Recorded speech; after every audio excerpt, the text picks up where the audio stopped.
Termasuk sama pasangan sendiri, nggak perlu kita cerita, saya dulu begini loh. Untuk apa? Atau berbangga dengan kejahatan dulu sama anaknya. Ayah dulu tuh preman. Apa yang mau dibanggakan? Gitu kan. Atau ibu dulu begitu begini dan begitu dibanggakan. Ini bahaya sekali. Gitu. Ya. Majelis Bijak, meneduhkan hati, mencerahkan jiwa. Assalamualaikum warahmatullahi wabarakatuh. Alhamdulillah, tidak pernah berhenti lisan kita selalu bersyukur, berterima kasih kepada Allah Subhanahu wa taala. Tidak pernah terhitung dan terhingga nikmat yang Allah berikan kepada kita. Selalu kami ingatkan bermula dari sekian miliar sperma yang tertuangkan di rahim ibu kita, Allah memilih kita untuk lahir di muka bumi ini dan mengemban amanah untuk selalu berbakti dan beribadah kepada Allah. Sebagaimana Allah kekalkan dalam Al-Quran surah Az-Zariyat ayat 56, "Wa ma khalaqtul jinna wal insa illa liya'budun." Aku enggak ciptakan dan lahirkan, bentuk sempurnakan manusia dan jin kecuali hanya untuk mengabdi kepadaku. Memang tugas kita untuk terus menjadikan agama ini sebagai pedoman hidup. Kita menjalankan apa yang diperintahkan oleh Allah, meninggalkan apa yang dilarang. Kita menikmati yang halal, menjauhi yang haram, dan kita saling mengingatkan satu sama yang lain sampai ajal datang. Dan juga tentu saja kita sangat yakin dan memang harus yakin dengan balasan yang kekal nanti di akhirat. Kalau kita patuh, beriman dan beramal saleh maka akan masuk surga yang abadi. Kalau pembangkang, pemaku dosa, orang-orang kufur, munafik dan yang sejenisnya, diantaranya orang-orang musyrik, maka pasti akan kekal dalam api neraka. Dan saya yakin kita semua berkumpul pada hari ini tidak lain kecuali karena ingin memperdalam iman dan Islam kita, sehingga kita lebih patuh dan juga menjalankan tugas utama kita diciptakan, serta kita menjauhi apapun yang dilarang. Maka pertahankan ini saudaraku sampai setiap orang di antara kita wafat nanti. Sebagaimana Allah berfirman, "Wala tamutunna illa wa antum muslimun." Jangan kalian meninggal dunia kecuali dalam keadaan Islam. Dan dalam ayat lain, "Wa'bud rabbaka hatta ya'tiyakal yakin." Sembahlah Tuhanmu sampai datang kepadamu kematian itu. Selanjutnya kita panjatkan salam hormat kita kepada utusan Allah Nabi besar Muhammad sallallahu alaihi wa alihi wa sahbihi wasallam, orang yang paling pantas untuk dijadikan sebagai suri tauladan dan juga diucapkan salam hormat kepadanya karena ini perintah langsung dari Sang Pencipta Allah Subhanahu wa taala. Selain itu memang jasa beliau yang sangat besar dalam mengemban amanah dan menyampaikan kepada kita semua. Beliau tidak wafat kecuali sudah menyampaikan semua yang diamanahkan oleh Allah Subhanahu wa taala, sehingga yang halal sudah jelas, yang haram juga sudah jelas. Seperti biasa saudaraku seiman, kita akan melanjutkan bahasan dosa-dosa besar. Semoga Allah selamatkan kita dari semua dosa-dosa besar ini. Dan malam ini kita akan bahas di pekan pertama, di Rabu pertama di pekan di bulan April insyaallah, yaitu dosa besar ke-215, masalah merusak nama baik dan menceritakan kekurangan diri sendiri. Namun sebelumnya kita perlu menitik beratkan dulu, karena ini adalah kajian pertama kita di bulan Syawal setelah Idul Fitri kemarin. Kembali kami mengingatkan tentu diri kami dulu, baru teman-teman sekalian. Sudah berapa banyak dan sekian tahun kita melewati Ramadan yang lalu. Pertanyaan sederhana, apakah kita sudah mengambil pelajaran? Apakah selama ini Ramadan itu yang kita lalui dengan berbagai macam program-program ibadah, ya puasanya, ya sholatnya, ya baca Qur'annya, ya zikir, ya sedekah, ya umroh, dan segala macam ibadah yang sudah kita tahu bersama-sama, apakah itu berbekas sehingga kita juga sekarang semangat mengamalkannya? Kalau tidak, berarti ada satu tanda tanya penting yang harus kita jawab. Kenapa bisa tidak terjadi itu? Kenapa kita tidak semangat justru untuk menerapkan ilmu Ramadan setelah Ramadan? Kenapa kita tidak konsisten? Karena memang tujuan utamanya dalam surah Al-Baqarah disebutkan, dibuatkan kewajiban puasa Ramadan dan program-programnya, itu Allah mengatakan, la'allakum tattaqun, agar kalian mencapai tingkat ketakwaan, agar kita lebih patuh kepada Allah Subhanahu wa taala. Dan sebagian ulama mengatakan tanda diterimanya sebuah amal, sehingga saya perkataan Ibnu Rajab rahimahullah, itu kalau seseorang mendapatkan taufik dari Allah untuk beramal lagi sesudahnya. Kalau setelah zikir kita semangat untuk zikir lagi, untuk doa, untuk baca Quran, untuk sedekah, untuk sholat, untuk ibadah-ibadah seterusnya, ya maksudnya ibadah sesudahnya dari ibadah satu ibadah yang lainnya, maka menandakan ibadah sebelumnya diterima. Dan kalau sebaliknya seseorang itu justru bermalas-malasan apalagi bermaksiat setelah ketaatan, berarti ini ada masalah ini. kemungkinan besar memang tertolaknya amal tersebut. Karena harusnya sebuah amal yang ikhlas, yang diterima karena Allah, itu akan menjadi pemicu, mendatangkan keberkahan agar kita bisa kerjakan ibadah selanjutnya. Oleh karena itu teman-teman sekalian, kalau kita merasakan semangat, berarti Alhamdulillah, itulah target Ramadan. Tapi kalau justru sekarang kita malas-malesan, kita malas seakan-akan Allah yang disembah Ramadan itu hanya di bulan Ramadan, setelahnya sudah tidak perlu lagi kita takut kepada Allah, tidak perlu lagi kita beribadah, ini berarti kita ditolak amalnya. Gitu kan? Makanya para salaf berulang-ulang selama 6 bulan setelah Idul Fitri, setelah Ramadan mereka berdoa agar seluruh amalnya diterima di bulan Ramadan itu. 6 bulan non-stop. Kalau kita hitung 30 hari setiap bulan itu dikali 6. Ya itu banyak sekali jumlah harinya, ratusan hari dipakai untuk berdoa hanya untuk meminta agar amal-amal mereka diterima. Karena khawatirnya kalau tidak diterima berarti tanda-tanda amal sudah diterima. Dan 6 bulan tersisa kedepannya mereka berdoa agar disampaikan di bulan Ramadan. Oleh karena itu teman-teman sekalian jadikan ini sebagai pelajaran penting. Kalau kita merasa justru sekarang kendor, muhasabah, introspeksi diri, lalu terus berdoa kepada Allah Subhanahu wa taala agar dibuat kita bisa istiqamah. Karena amal itu selalu akan dinilai juga penutupannya. Kalau seseorang berbuat amal ahli surga, tapi akhir hidupnya justru berbuat amal ahli neraka, maka masuk neraka. Baik itu dengan murtad dari agama atau mengucapkan kata-kata yang menuju kepada kekufuran atau yang semisalnya. Ada juga orang yang justru amalnya ahli neraka, tapi akhirnya dia tutup dengan amal-amal saleh, taubat kepada Allah, lalu kemudian dia meninggal masuk surga. Maka penentuan seseorang itu selamat di akhirat adalah akhir daripada amalnya. Dan akhir amal itu akan sangat berpengaruh dengan bagaimana konsistennya kita menjaga amal-amal tersebut. Baik, kita akan masuk teman-teman sekalian ke bahasan kita. Dosa besar yang satu ini banyak tidak disadari oleh orang, yaitu bagaimana dia merusak nama baiknya sendiri atau dia merusak nama keluarganya, ya, martabatnya. Ya. Dia juga menceritakan kekurangan-kekurangan dirinya. Kalau Allah Subhanahu wa taala memberikan kepada kita menurut kita sebuah kekurangan, maka belum tentu itu kekurangan di sisi Allah Subhanahu wa taala. Berapa banyak orang yang menganggap wajahnya yang bukan dia ciptakan, Allah menciptakannya sudah begitu Allah berikan, lalu dia menganggap dirinya jelek. Lalu kemudian dia menghina-hina dirinya sendiri. Bukan cuma pada dirinya dia mengomong, tapi sama orang lain juga. Dia menghina menurut dia jeleknya wajahnya atau paras wajahnya, atau gelapnya kulitnya, atau rambutnya, atau giginya, atau semuanya. Padahal sebenarnya tanpa dia sadari, dia kalau menghina ini, berarti dia sedang menghina bukan dirinya, dia sedang menghina Tuhan Sang Pencipta Allah Subhanahu wa taala. Karena Allah yang menciptakan. Andai saya teman-teman sekalian kita bisa milih, misal saya kalau lahir nanti saya mau alis saya tebal, mata saya besar, kulit saya putih, kita bisa pilih, itu gak ada masalah. Ya, berarti nanti kita yang salah pilih. Kenapa kok tiba-tiba pada saat seperti orang kalau main game atau milih sesuatu, dia ada opsi-opsi lalu dia salah pilih, kemudian dia bisa ganti yang lain. Ini gak seperti itu. Ini bukan sebuah game atau permainan. Ini adalah pilihan Sang Pencipta Allah Subhanahu wa taala. Berapa banyak yang Allah Subhanahu wa taala perlihatkan kita di muka bumi ini, menurut kita jelek tapi sebenarnya memiliki banyak sekali manfaat. Bahkan hewan-hewan serangga pun hampir mayoritasnya memiliki manfaat-manfaat yang baru ditemukan dengan teknologi dan penelusuran ilmiah di masa-masa kita sekarang dengan teknologi canggih gitu. Jadi sebenarnya teman-teman sekalian kita nggak boleh melakukan itu, ya. Maksud dalamnya tidak boleh kita sengaja menceritakan masa lalu kita yang buruk, ya, keburukan-keburukan. Saya memang ini begini orangnya, saya memang jelek begini, itulah kejelekan saya. Semuanya nggak boleh. Ya. Kalau memang betul kita tahu itu misal ada karakter, ada perang yang tidak baik, udah tutupin aja antara kita dengan Allah Subhanahu wa taala dan kita coba perbaikin. Jangan diceritakan pada orang. Kalau kita ceritakan pada kedua orang tua kita, ibu, ayah, kenapa saya hitam ya, kenapa saya jelek ya, misal. Bukankah kita membuat mereka sedih? Kan kita membuat orang tua kita sedih. Itu termasuk masuk dalam bab durhaka. Kalau kita cerita itu pada teman-teman yang kita anggap sahabat kita, teman-teman itu hari ini bisa teman, besok bisa jadi musuh. Akhirnya dijadikan itu sebagai bahan olokan. Untuk apa? Gitu kan?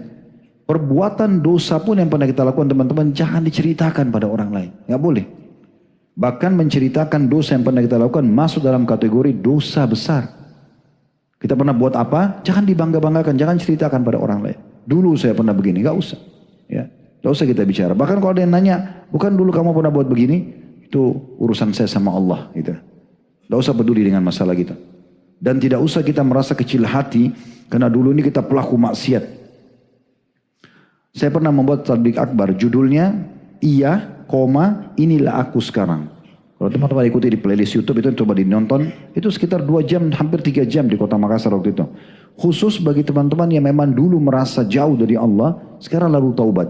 Gak usah merasa kecil hati karena hadir di pengajian, merasa kecil hati karena teman-teman lebih dulu beribadah daripada dia. Enggak. Kita mulai start dari sekarang ke depan. Berapa banyak orang yang start dengan tulus kepada Allah SWT, lalu Allah berikan keberkahan mengalahkan orang-orang yang sesudahnya. Ya. Tidak ada kata terlambat dalam Islam. Kalau kita lihat telusuri teman-teman sekalian, Sa'ad ibn Mu'ad radhiyallahu anhu, sahabat Nabi yang pada saat wafat, itu disebutkan dalam hadis arsy-nya Allah goncang. Dan jenazahnya dihadiri oleh 70 malaikat. Padahal saat ini kalau kita telusuri historinya, itu baru masuk Islam 6 tahun. 6 tahun masuk Islam. Sebelumnya dalam keadaan kufur, menyembah berhala.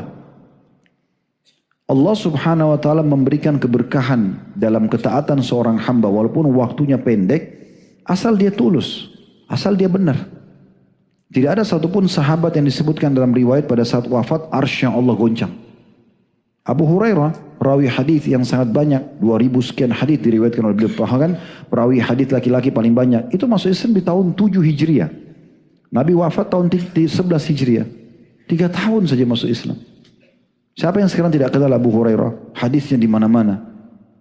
Semua buku hadis mengangkat banyak hadis-hadis beliau gitu kan. Karena keseriusannya, ketulusannya. Jadi tidak ada kata terlambat. Oleh karena itu jangan putus asa, jangan berkecil hati. Kita harus selalu optimis. Selama Allah masih menyampaikan di telinga kita dan Allah mudahkan kita untuk coba memperbaiki kesalahan kita, untuk kembali menyusun lagi ibadah-ibadah kita yang sudah porak-porandangkan mungkin selama ini karena dirusak oleh syaitan, manusia dan jin, maka kita lakukan mulai sekarang ke depannya. Dan tidak usah kembali lagi kepada pelanggaran-pelanggaran karena waktu kita sangat terbatas. Renungi hadis ini ya, hadis riwayat Bukhari Muslim. Dari hadis Abu Hurairah radhiyallahu anhu, beliau mengatakan bahwasanya Rasulullah SAW bersabda, "Kullu ummati mu'afan illa al-mujahirin. Wa inna minal jihari an ya'mala ar-rajulu bil-laili 'amalan thumma yusbihu wa qad satarahu Allah ta'ala fayaqul amiltu al-barihata kada wa kada wa qad bata yasturuhu rabbah wa yusbihu yakshifu sitrallahi anhu." Terjemahannya, renungi baik-baik ya. Kata Nabi SAW, setiap umatku akan diberikan maaf, bisa diampuni oleh Allah. Lalu kata Nabi SAW, kecuali ada yang dikecualikan. Semua orang bisa dimaafkan sebesar apapun dosanya. Selama dia belum meninggal, dia taubat, aman. Kecuali kata Nabi SAW, siapa yang dikecualikan? Orang-orang yang terang-terangan berbuat dosa. Dia sengaja pamer dosanya. Dia sengaja tundukkan. Di masa kita sekarang di media. Kalau dulu mungkin orang masih di pinggir jalan. Ya, sekarang dengan media diangkat. Ciumannya, pelukannya, segala macam lah. Perbuatan dosanya sengaja diangkat. Kecuali orang yang sengaja terang-terangan buat dosa. Lalu Nabi SAW sebutkan satu poin. Ini yang menjadi inti bahasan kita. Sebab kita jadikan judul dosa besar kita malam ini karena potongan ini. Apa kata Nabi SAW? Termasuk bentuk terang-terangan adalah seseorang melakukan satu perbuatan dosa pada malam hari. Kemudian pada pagi harinya, di saat Allah menghidupkan dia mengatakan pada orang-orang di sekitarnya, semalam aku melakukan ini dan itu. Padahal semalam suntuk Rabbnya, Allah Tuhannya telah menutupi aibnya. Namun pada pagi hari dia membukanya sendiri. Jadi bahasan kita di situ. Orang berzina, orang mencuri, orang berbuat apa saja dosa teman-teman. Itu dosa antara dia sama Allah Subhanahu Wa Taala. Tapi bukan berarti dengan dosa seperti ini lalu dia pamer. Dia sengaja berbangga-bangga. Harusnya dia tahu itu kesalahan, ditutupin sama dia. Ditutupin. Berapa banyak orang yang katanya bisikan syaitan, dia hanya mau berbagi pengalaman tapi dia lupa. Ternyata dia sedang menceritakan kekurangan dan dosanya. Ibnu Hajar rahimahullah menukil dari Ibnu Battal rahimahullah dalam masalah penjelasan hadis Bukhari Muslim tadi. Fil jahri bil ma'siyati istighfafun bihaqqillahi wa rasulihi wa bisalihil mu'minin. Wa minhu darbun minal inadi lahum. Wa fis satri as-salamatu minal istighfaf. Lianna al-ma'asi tuzillu ahlaha. Wa min iqamatil haddi alaihi in kana fi hadd. Wa min at-ta'ziri in lam yujib hadda. Kata Ibnu Battal rahimahullah, dalam menampakkan maksiat secara terang-terangan, terdapat sikap meremehkan hak Allah, Rasulnya Muhammad SAW dan orang-orang mukmin orang saleh. Menurut Ibnu Battal rahimahullah, kalau ada orang sengaja buat maksiat terang-terangan, dia seperti merendahkan Allah. Seakan-akan dia bilang, ya Allah, kamu larang kan? Saya sengaja buat. Seakan-akan dia merendahkan Rasulullah Muhammad SAW. Nabi larang, ya Rasulullah, lihat nih saya buat. Kalau orang sengaja terang-terangan ya, termasuk bagian terang-terangan tadi menceritakan itu. Dia berzina di kamar hotel, tidak ada yang tahu, lalu dia besok ceritain teman-temannya. Kenapa dia ceritain? Nah, itu Allah larang, Rasulullah larang. Apa anda mau merendahkan Allah dan Rasulnya? Itu dilarang lalu sengaja berbangga-bangga. Lalu dikatakan dan juga orang-orang saleh. Nanti orang-orang saleh yang tidak berbuat, kalau performan kita mirip dengan dia, maka orang akan bilang, ah itu aja berbuat. Itu aja cerita. Orang soleh yang lain tidak berbuat kena juga efeknya. Itu kenapa? Karena terang-terangannya berbuat dosa. Termasuk tadi menceritakan itu. Bahkan di dalamnya terdapat bentuk pembangkangan. Sedangkan menutupi dosa mengandung keselamatan. Tidak cerita sama orang. Dari sikap meremehkan Allah, Rasulnya dan orang-orang beriman. Karena maksiat itu menghina pelakunya. Juga menjadi sebab selamat dari tegakkan hukuman had apabila dosa itu termasuk yang memiliki had, dan selamat dari hukuman ta'zir bila sampai mewajibkan had. Yang dimaksud sini had adalah hukuman dosa yang punya hukuman fisik. Kayak zina kan dicambuk kalau belum nikah, kalau sudah nikah kan dirajam gitu ya. Pencuri dipotong tangannya. Kalau dia cerita, selain dia merendahkan Allah dan Rasulnya yang sudah mengharamkan dan juga membuat orang-orang beriman terendahkan, karena orang bisa jadikan tolak ukur, itu muslim itu mencuri, berarti seakan-akan muslim yang lain sama. Atau itu orang yang ke masjid, dia juga sholat di masjid kok, dia juga ikut kajian tapi dia menipu, kan dia akhirnya mengenai juga orang-orang beriman. Juga masalahnya, dia kalau dia juga merendahkan diri, kalau dia tidak kerjakan, dia tidak ceritakan itu, dia tidak pamer dosanya, atau tidak sengaja berbangga-bangga dengannya, itu menceritakan saja, cuma menceritakan, maka banyak manfaatnya. Tidak rusak namanya. Ya. Kemudian juga kalau ada had itu yang harus dihukum fisik, dia nggak kena had. Karena orang yang dicambuk kalau berzina, atau orang yang dirajam itu kalau kepergok, kan itu. Kalau tidak kepergok tidak ada pengakuan dosa dalam Islam. Ya boleh kita datang kepada seorang ustadz atau kiai, saya baru berzina, tolong hukum saya. Karena pernah terjadi di masa Nabi SAW, ada yang buat ini, Nabi nggak hiraukan awalnya. Nabi biarkan, sudah pergi aja pulang, nggak usah lapor. Tapi karena dia ngotot, akhirnya Nabi dan dia berikan kesaksian terhadap dirinya, maka Nabi SAW akhirnya hukum gitu. Kemudian dikatakan juga kisah dari Sofia radhiyallahu anha, istri Nabi SAW.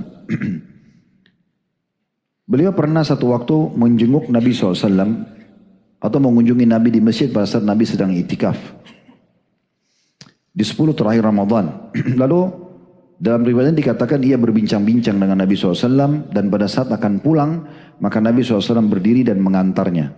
Dan dari sini keluar sebuah hukum, bolehnya seseorang yang lagi itikaf kalau datang istrinya butuh hajat sesuatu, anaknya sakit, lalu dia mengantarnya pulang kalau untuk keamanan. Kemudian dia kembali lagi ke masjidnya. Ketika sampai pada saat itu atau lagi jalan, ya, ada 2 orang Ansar. Dalam riwayat ini disebutkan pada saat melewati pintu rumahnya Ummu Salamah. Karena masjid Nabi dekat sekali dengan rumah-rumah istri beliau. Nah sebelum tiba di rumahnya Sofia, melewati rumah istri yang Ummu Salamah, itu ada 2 orang dari Ansar. Keduanya mengucapkan salam kepada Nabi SAW. Ya. Dan dalam riwayat lain mempercepat langkah kakinya. Karena ingin tahu Nabi sedang jalan dengan siapa. Di malam hari ada perempuan gitu ya. Maka Nabi SAW langsung menutup pintu supaya jangan ada mereka bersangka buruk. Atau menjatuhkan Nabi atau nyebarin gosip misalnya. Nabi mengatakan ala rizki kuma. Udah pelan-pelan aja kalian berdua. Santai aja. Lalu Nabi langsung titik beratkan, innaha Sofiyah binti Huyai. Ini yang sama saya ini Sofiyah, istri saya. Nabi sudah tutup sebelum disangka, gitu kan? Supaya tidak ada perusakan nama ini. Sampai pada level itu Nabi SAW menjaga. Lalu keduanya mengatakan, Maha suci Allah ya Rasulullah. Seakan-akan mereka tidak bermaksud itu. Lalu Nabi SAW mengatakan, ketahuilah syaitan itu mengalir dalam tubuh manusia seperti mengalirnya darah. Dan aku khawatir syaitan melemparkan prasangka buruk ke dalam hati kalian. Hadis ini riwayat Bukhari Muslim. Lihat bagaimana Nabi SAW dalam riwayat ini itu langsung menutup pintu kalau sampai ada perusakan citra. Supaya jangan terjadi. Jadi jangan kita biarkan, udah biarin aja dia mau tebak-tebak saya terserah. Yang itu. Dia mau sangka buruk, dia dosa sendiri. Jangan. Kalau memang kita tahu orang ini bisa berprasangka, kita katakan sama dia. Gitu kan? Mungkin satu waktu antum jalan sama adik antum. Ya, ikhwat di sini misalnya adik kandung, akhwat, orang tidak tahu, orang pikir itu bukan mahram orang segala macam. Orang bisa sangka buruk, orang tidak tahu. Ya. Apalagi di sini Nabi SAW mengatakan kepada sahabat yang hidup sama Nabi, saya takut syaitan memasukkan itu dalam hati kalian. Itu kasus yang lain. Kalau tadi hadis tentang terang-terangan berbuat dosa, itu sebuah dalil. Dia menceritakan tentang perbuatan dosanya. Kalau tadi ini, bagaimana Nabi SAW menutup pintu agar jangan sampai orang justru menjatuhkan diri beliau. Atau menceritakan atau menggosipkan yang tidak benar. Kemudian riwayat yang lain, juga di mana Nabi SAW mengajarkan kepada kita, jangan suka ucapkan kata-kata buruk untuk diri sendiri. Walaupun ngobrol sendiri dengan dirinya. Melihat dirinya di cermin, kok saya jelek banget ya. Kok mata saya sipit begini, kok hidung saya begitu. Dan segala macam hal seperti dari kita bilang. Kita seakan-akan menghina penciptanya. Tugas antum, nikmatin tubuh ini, pakai ibadah kepada Allah. Selesai. Ya. Itu cuma sebatas di dunia. Di akhirat kita akan diberikan fisik yang baru. Tinggi besar seperti Nabi Adam AS. Pernah kita sampaikan riwayat itu. Bahkan kata Nabi SAW, orang yang masuk surga wajahnya seperti Yusuf, hatinya seperti Ayub. Jadi perawakannya seperti Adam, orang yang sempurna semuanya. Walaupun memang tidak di copy paste wajah Nabi Yusuf, tapi kita akan tampan sebagaimana Nabi Yusuf tampan. Semua tidak lagi orang jelek. Allah punya cara dengan fisik kita sekarang Allah bisa ubah. Maksudnya ubah itu menjadikan sesuatu yang baik dan menarik bagi laki-laki ataupun perempuan, itu sudah disampaikan. Makanya Nabi SAW dalam hadis Ummu Salamah radhiyallahu dalam hadis riwayat Muslim, beliau mengatakan, la tad'u ala anfusikum illa bi khair. Jangan pernah kalian mendoakan atau mengucapkan kata-kata untuk diri kalian kecuali kebaikan. Baik-baik saja selalu, ya. Fa innal malaikata yu'minuna ala ma taqulun. Karena malaikat itu akan mengaminkan apa yang kalian ucapkan. Ya, jadi poin ini penting sekali teman-teman sekalian. Oleh karena itu ucapkan yang baik-baik buat diri kita, buat pakaian kita. Ya, kita syukuri buat pasangan hidup, buat anak, buat kendaraan, apa saja. Alhamdulillah atas semua ini. Pengen lebih, tinggal minta sama Allah SWT. Syekh Utsaimin rahimahullah, salah satu ulama Saudi menyebutkan di salah satu fatwa beliau yang kebetulan berhubungan dengan masalah hadis tadi. Tidak boleh orang sengaja menceritakan dosanya. Ya, pada saat beliau ditanya, bagaimana dengan orang yang sengaja menceritakan kekurangannya, dosanya, gitu ya, yang sudah pernah dia perbuat atau ada padanya? Maka beliau mengatakan, hal ini tidak dibolehkan atau tidak diperbolehkan. Tidak boleh bagi seseorang untuk mengusik seseorang dengan permintaan atau pertanyaan seperti ini, misalnya dengan mengatakan ucapan seperti di atas. Contoh misalnya orang bilang, coba kamu tebak saya baik atau tidak? Tahu nggak masa lalu saya? Tahu nggak semalam saya buat apa? Tidak boleh dia sengaja lempar itu sehingga orang menebaknya. Atau tidak boleh sebaliknya orang sengaja nanya, kamu semalam kemana saja? Ngapain aja? Gitu kan? Kita nggak usah ikut campur dengan orang. Kecuali memang ada tanggung jawab kita di situ. Contoh orang tua pada anak misalnya. Contoh seorang pimpinan pada bawahannya di waktu yang sedang ada akad kerja. Oke. Misalnya telat, pegawai dia tanya, kamu kemana tadi, kenapa telat? Misal, contoh, dia punya hak. Tapi kalau tidak ada urusannya, nggak usah. Teman-teman, tetangga, kita mau cari tahu dia kemana, habisin waktunya di mana. Kadang-kadang subhanallah ada orang iseng banget. Dia pun sudah bertanya, orang sudah jawab, enggak semalam saya tidur. Ah masa sih? Masih digoda orang untuk harus ikutin apa yang dia punya mau. Kan ini jadi aneh sekali. Kan itu. Sampai mempermalukan orang, mengolok-olok orang, ini semua tidak dibenarkan sama sekali. Dan perbuatan ini bahkan diharamkan dalam Islam. Dan ini sejalan dengan makna hadits Nabi SAW, min husni islamil mar'i tarku ma la ya'ni, dan diantara sempurnanya Islam seorang adalah meninggalkan apa yang tidak penting bagi dia. Ya. Kemudian teman-teman sekalian, Allah Subhanahu wa taala memang sendiri memiliki sifat pemalu. Allah Subhanahu wa taala itu ya hayy dan juga sitir, suka sekali menutupi aib-aib hambanya. Itu sifat Allah Subhanahu wa taala. Maka Allah juga mau kita bersifat seperti itu. Disebutkan dalam sebuah riwayat Abu Daud dan disahihkan oleh Syekh Albani dari hadis Ya'la bin Umayyah radhiyallahu anhum. Beliau mengatakan bahwasanya satu hari Nabi SAW pernah lewat dan melihat seorang laki-laki mandi di tempat terbuka tanpa mengenakan kain. Ya. Nabi pernah lihat orang seperti itu. Karena di masa dulu tidak ada kamar mandi dalam rumah. Mereka pergi padang pasir mandi. Orang ini tidak tutupin dirinya. Kelihatan. Lalu Nabi SAW segera ke masjid, naik ke atas mimbar, memuji Allah dan menyanjungnya. Kemudian beliau mengatakan, Inna Allah azza wa jal hayyun sittirun yuhibbul haya'a was sitra. Faidak tasala ahadukum falyastatir. Sesungguhnya Allah azza wa jal itu zat yang maha pemalu, lagi maha menutup aib. Tidak suka membombar aib hamba-hambanya. Allah selalu tutupin. Dia mencintai rasa malu dan juga menutup aurat. Maka apabila salah seorang dari kalian mandi, hendaklah dia menutup dirinya. Jadi sampai pada mandi pun kita disuruh tutupin diri. Kecuali di masa kita sekarang mungkin di kamar mandi, kita cuma di dalam kamar sendirian, iya. Tapi ada orang kadang-kadang tidak begitu. Tempat umum, di sumur umum, di sungai dan di pinggir pantai. Apalagi di kolam renang, di sekarang betul-betul terbuka semuanya ya. Ini semoga Allah selamatkan. Kita berharap, ini pernah saya ingatkan ya. Jadi ikhwan dan akhwat kita hati-hati kalau liburan anak-anak. Tidak usah dibawa ke kolam renang umum. Ya, terbuka aurat sana, aurat sini. Alasannya karena mau membawa anak berenang. Tidak usah gitu. Ya, kalau memang tidak bisa ya nggak usah, jangan dipaksakan. Mandi aja di rumah. Selesai kalau memang sampai begitu. Karena mau tidak mau. Nanti akhirnya orang kalian itu berjenggot, itu pakai bercela. Tapi di sebelahnya orang telanjang semua. Gimana? Ya.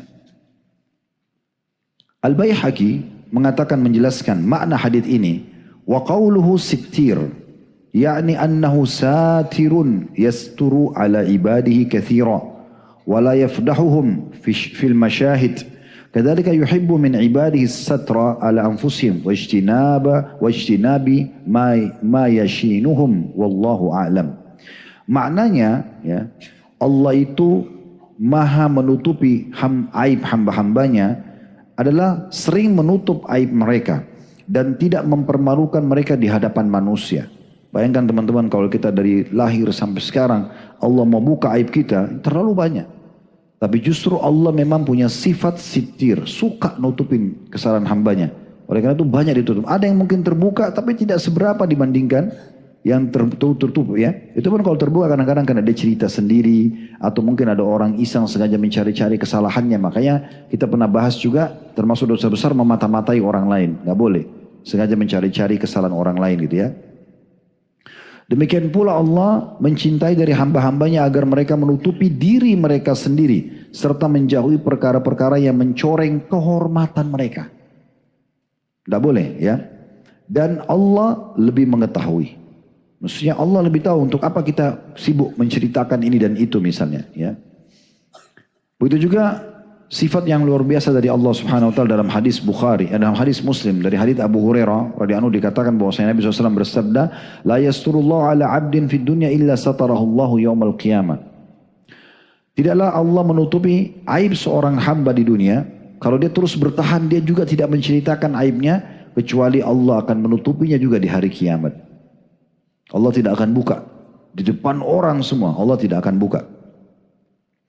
Dalam riwayat yang lain, ya, diriwayatkan oleh Bukhari Muslim, dari hadits Abdullah bin Umar radhiyallahu anhuma, bahwasanya Nabi SAW bersabda, Inna Allah yudnil mu'mina fayada'u alaihi kanafahu wa yasturuhu, fayaqul, ata'rifu dhamba kada, ata'rifu dhamba kada, فيقول نعم أي ربي حتى إذا قرره بذنوبه ورأى في نفسه أنه هلك قال سترتها عليك في الدنيا وأنا أكفرها لك اليوم. Sesungguhnya Allah, kata Nabi SAW, mendekatkan diri kepada seorang mukmin nanti di hari kiamat. Lalu menaunginya dan menutupinya. Allah berfirman, apakah engkau mengetahui dosa ini? Ditanya orang mukmin itu, apakah engkau mengetahui dosa itu? Ya. Ia menjawab, iya wahai Rabbku, dia akui. Hingga ketika orang itu sudah mengakui semua dosanya hanya antara dia sama Tuhannya, dan dia merasa dirinya sudah binasa, pasti masuk neraka, maka Allah berfirman, aku telah menutupinya bagimu di dunia, dan hari ini aku mengampuninya untukmu. Jadi kalau kita tidak buka teman-teman sekalian, justru itu kebaikan buat kita. Allah bantu kita tidak terbuka, dan Allah juga ampuni kalau itu dosa di hari kiamat. Apa yang kita inginkan lagi? Lalu untuk apa menjatuhkan diri kita? Ya. Termasuk sama pasangan sendiri, nggak perlu kita cerita, saya dulu begini loh. Untuk apa? Atau berbangga dengan kejahatan dulu sama anaknya, ayah dulu tuh preman. Apa yang mau dibanggakan? Gitu kan?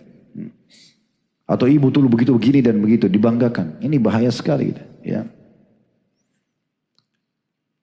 Disebutkan dalam sebuah riwayat dari seorang sahabat Muawiyah bin Haida Al-Qurashi ya radhiyallahu anhu, riwayat Abu Daud, Tirmidzi dan Ibnu Majah juga Ahmad.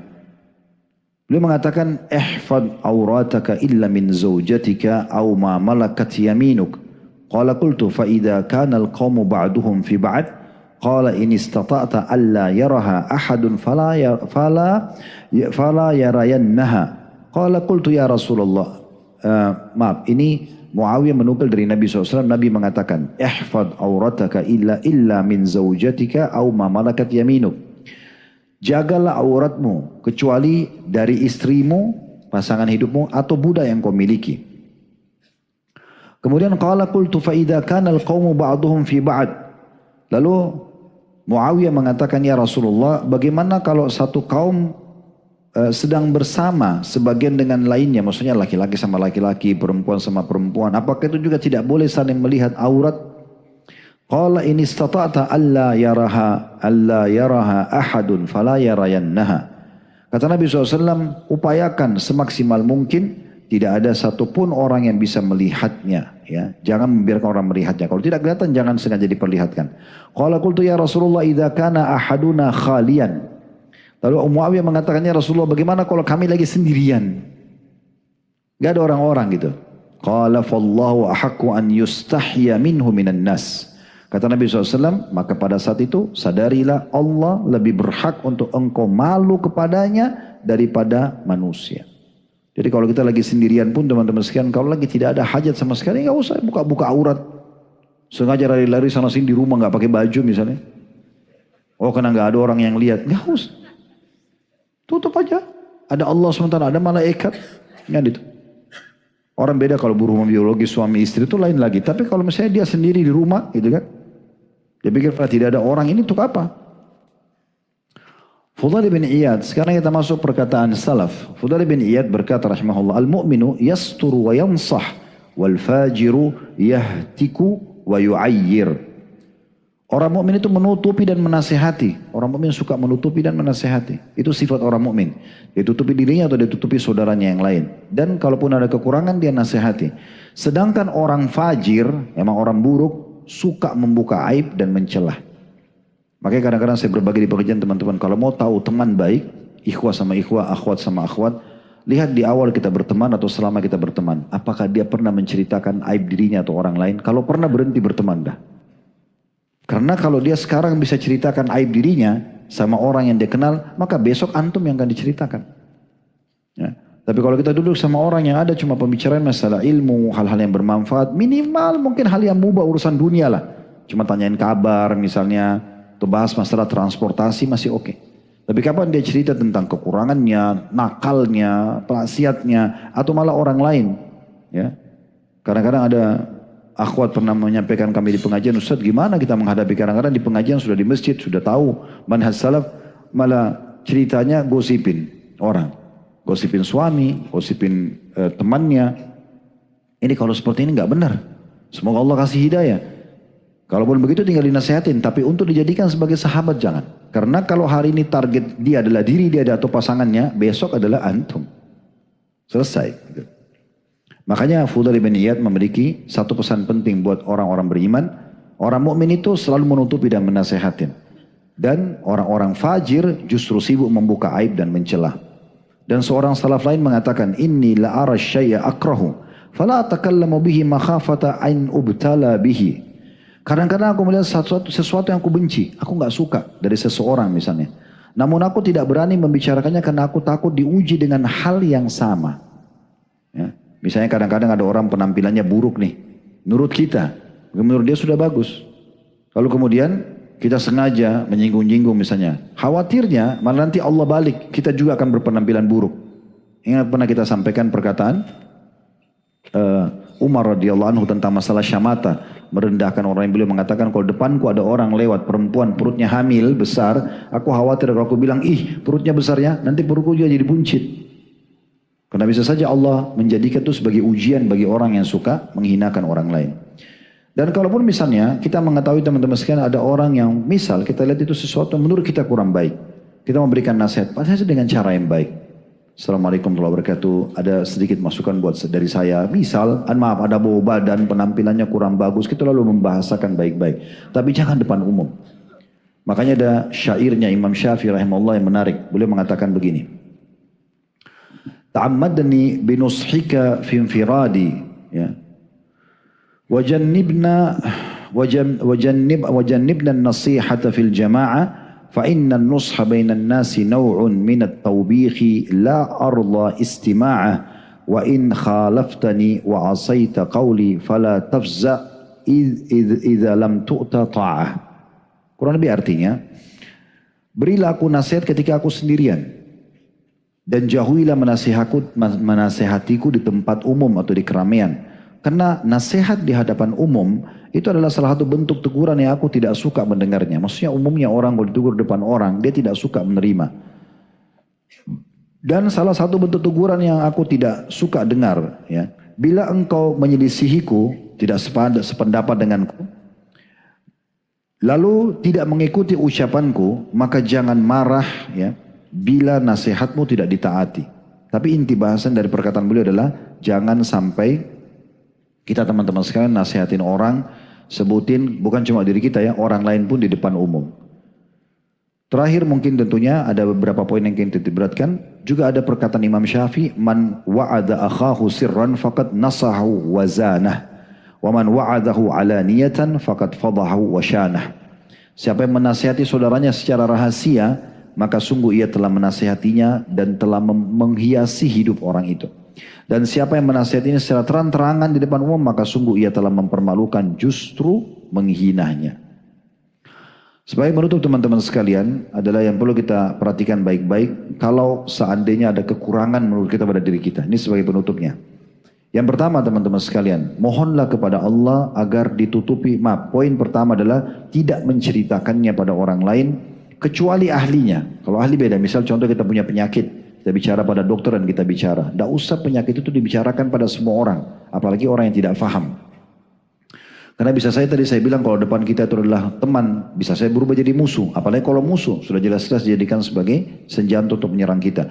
Tapi kalau ahlinya orang sakit ke dokter tentang fatwa hukum kepada seorang alim. Itu pun kita ringkaskan konsultasi dan bukan curhat. Maka itu tepat. Tapi kiat yang pertama kalau kita mengikuti supaya tidak masuk dalam kategori dosa besar ini, tidak buka aib kita sendiri adalah jangan ceritakan kecuali pada ahlinya, itu pun dengan maksud untuk mendapatkan fatwa atau petunjuk, ya. Yang kedua, mohon kepada Allah SWT supaya ditutupi aib tersebut. Dan kita tidak asing tentunya hadits Abu Daud dan Ibnu Majah di mana kita selalu dianjurkan membaca zikir sebagai zikir pagi petang. Supaya kita minta Allah tutupin. Allahumma inni as'aluka al-afwa wal-afiyah fid dunya wal-akhirah. Allahumma inni as'aluka al-afwa wal-afiyah fi dini wa dunyaya wa ahli wa mali. Allahumma astur awrati wa amin rawati. Allahumma ahfadni min bayni yadayya wa min khalfi wa an yamini wa an shimali wa min fawqi wa a'udhu bi'azamatika an uktala min tahti. Saksi bahasan kita sebenarnya lebih kepada ya Allahumma astur awrati. Rasulullah SAW ya membaca doa ini pada pagi petang yang artinya ya Allah, aku memohon kepadamu ampunan dan keselamatan di dunia dan di akhirat. Dan aku mohon kepadamu ampunan dan keselamatan dalam urusan agamaku, duniaku, keluargaku, hartaku. Ya Allah, tutupilah auratku. aib-aibku, kekuranganku, dan amankanlah ketakutanku.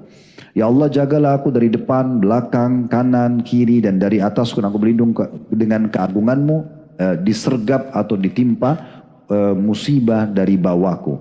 Jadi saksi bahasan kita minta agar kita diamankan. Yang terakhir teman-teman sekalian adalah kita jangan tinggal diam dengan kekurangan kesalahan kita selama masih bisa diperbaikin. Tadi kalau misalnya ada kekurangan di fisik kita dan sebenarnya tidak ada pelanggaran agama dalam merawat misalnya, ya. Konsultasi ke dokter, ada masalah di kulit, ada jerawat, ada ini, ada itu, kita tidak apa-apa pergi pada ahlinya kalau kita mampu itu ya. Jadi kita memperbaiki kesalahan itu atau kekurangan atau perangai kita, sifat kita tahu ini, kita malas, kita ini, kita itu, kita perbaikin. Jadi kita memperbaiki kesalahan, jangan dibiarkan berlarut-larut ya. Apalagi sampai pamer sama orang ya, saya sudah begini ya misalnya. Dan juga kita perbaiki kesalahan dan kita menyempurnakan kekurangan. Kalau ada kekurangan maka kita usahakan sempurnakan gitu ya. Nah semua ini teman-teman sekalian sangat berhubungan dengan masalah bagaimana kita selamat dari dosa besar yang sedang kita bahas. Allahu a'lam. Majelis Bijak, meneduhkan hati, mencerahkan jiwa.